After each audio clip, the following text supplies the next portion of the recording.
தனிச்சு நின்று போட்டிட்டு ஆன்மகனா காட்டு. நீ இப்போ தேர்தல் ஜூன் 4க்கு பிறகு இண்டிவிஜுவலா உங்களுடைய தனித்துவம் தனியா நீங்க பெற்ற வாக்கு எவ்வளவு என்னை தாண்டி இருந்துச்சுன்னா நான் கட்சி கழிச்சுட்டு யார் மூணாவது யார் பெரிய கட்சின்னு தெரிஞ்சிரும்ல. தனிச்சு கூட்டணியா நீட்டு கூட்டிகிட்டு கூடாது. ஒண்டி கொண்டி நீ சிங்கமா நிக்கணும். தனிச்சு சண்டை போடணும். அவன் தான் ஆண்மகன், அவன் தான் வீரன். சீமானண்ண விடுங்கனே பாவனே அவர் ஏன் விஜயலட்சுமி அக்கா பேசுறப்பெல்லாம் சீமானண்ண எம்எல்ஏ கிளம்பி வருவார். அவர் மாத்திர விஜயலட்சுமி அக்கா அங்கிருந்து அட்டாக் பண்ணுவாங்க.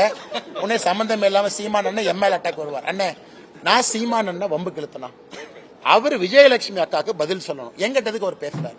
அண்ணே நான் வம்பு கிழத்தினா அண்ணே நான் பெருந்தரணையா சொல்றேன். ஜூன் 4ஆம் தேதி ரிசல்ட்டை நீங்க பார்க்க போறீங்க. இன்னைக்கு பாரதிய ஜனதா கட்சி திராவிட கட்சிகள் இல்லாம தனிச்சு நிக்கிறோம். 19 இடத்துல நிக்கிறோம். 4 இடத்துல சிம்பிள் நிக்குது. நீங்க சீமான் அண்ணனை பிஜேபியினுடைய 23 இடத்துல கம்பேர் பண்ண. நான் சொல்வது பக்கத்துல சொல்ல -30% அவர் கொடுக்குறேன். நாங்க வாங்கின ஓட்டுல இருந்து 30% மைனஸ் பண்ணிக்கங்க. அப்ப பக்கத்துல வர்றாருன்னு பாருங்க. சரி உங்களுக்காக நீ நல்ல ஒரு மாதிரி தெரியுறீங்க. இன்னும் ஒரு -20% டிஸ்கவுண்ட் அப்பனா -50% டிஸ்கவுண்ட் கொடுக்குறேன். நான் அண்ணே அவர் அரசியல் கட்சி நடத்துறாரு, நல்லா இருக்கட்டும். நான் அவரை கட்சி இழுத்து மூடுங்கலாம் நான் சொல்ல விரும்பல. இதுக்கு முன்னாடி என்ன சொன்னாரு? மக்கள் நல கூட்டணியை விட ஒரு ஓட்டு அதிகமா வாங்குவேன்.